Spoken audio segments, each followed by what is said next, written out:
So how does it feel now launching this flag? I mean, personally, for the Diaspora and Africa Forum, and also politically, what does it mean? Exactly. Because let me distinguish this. The Diaspora Africa Forum, we have our flag. We have flown our flag for almost 20 years. It's purple, it has the map of Africa, black stripe. It's quite distinct and looks nothing like this map. Likewise, several organizations, UNIA, right? Marcus Garvey had red, black, and green. So it's not unusual. You're breaking, Mama Desta. No, like we can't hear you. No. You're muted now. No. Here. How is Yes. that? Is that Oh, better? much Okay. better. I think when it's you, So come closer. we're gonna lose this. Okay. All right. Are we good? You Much hearing me? better. Yeah. Okay. Good. Voila. Fabulous. So, as I was saying, the Diaspora Africa Forum and most African organizations have their own flag. And I think that's to be encouraged because, you know, each of us as sixth region returning home, we're coming with different experiences. We're coming with different aspirations, hopes, influences, etc. So I think it's appropriate for us to have this various brand or flag.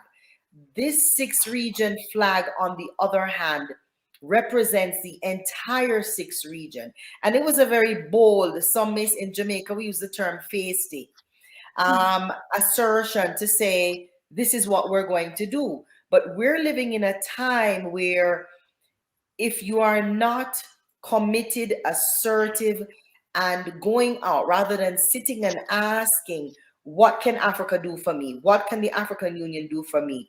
You will continuously knock, knock, knock, knock, knock. It is better for you to take initiative, engage, and then get response. Some may say apology, you know, than to just sit on your hands and wait. And so this sixth region flag has come from years of us going to consultations, meetings, sitting with other diaspora organizations, and forerunners and people who really care and love about this. And it was elements from that this particular flag was founded.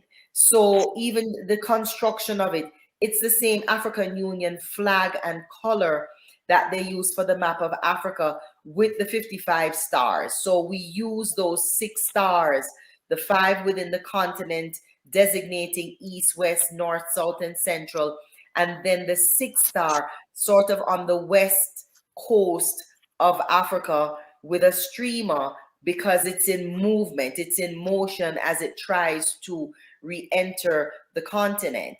And it's positioned on top of, I don't know if you can share it, there we go, it's positioned on top of a globe, again just showing that we are indeed in the world. So it's quite simple.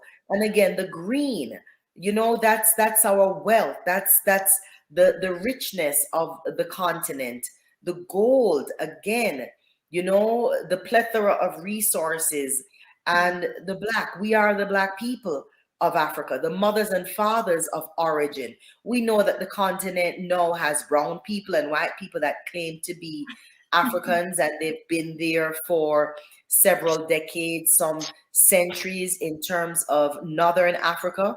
And that's a different discourse than what we're saying here with the representation of black. So again, this is a flag that represents and is consistent with discussions, experiences that we have been having for decades as we try to re-enter the continent. And of course, we know the Rastafarians, in terms of following in the footsteps of the Marcus Garvey Back to Africa movement, which followed the Paul Coffey movement from the 1700s. So we've been always trying to get home and redefining ourselves.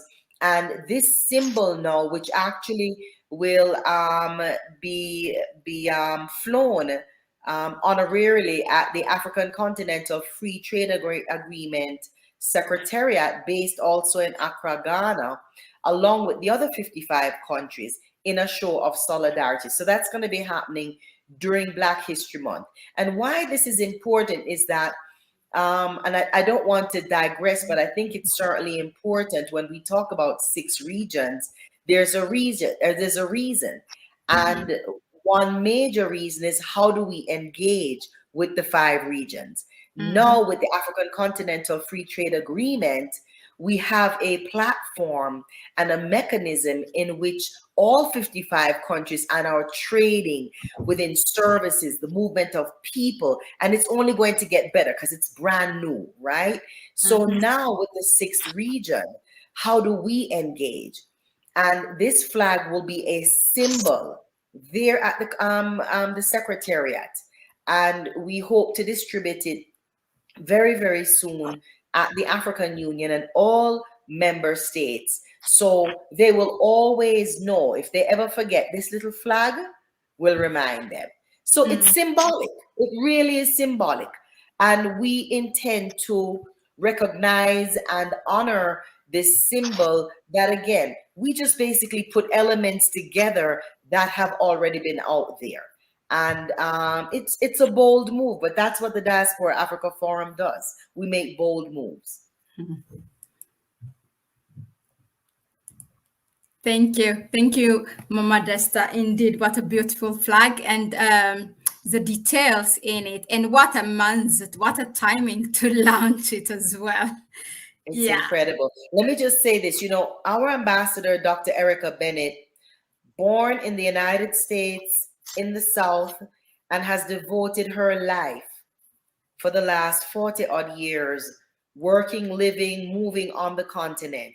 And that has given us as an organization a lot of soft power. And what is soft power as compared to diplomacy? Because diplomacy, we more think about that in a political sense, right? Governments all have their diplomats and they go and there's certain jargon.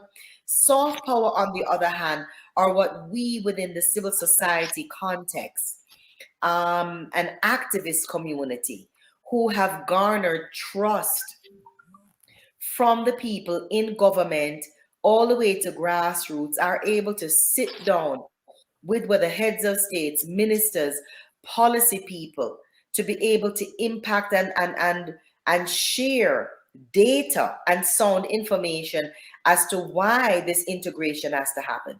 And so this is what trajectory we have been on as an organization, again, under the guidance of Ambassador Erica Bennett, with a really strong board of elders. And this is another thing where this flag is concerned. This has come from our elders, our elder mothers, our queen mothers who sat down there in Ghana. Mama T, Dr. Juliet, again, Dr. Erica Bennett, just to name a few who serve on our board.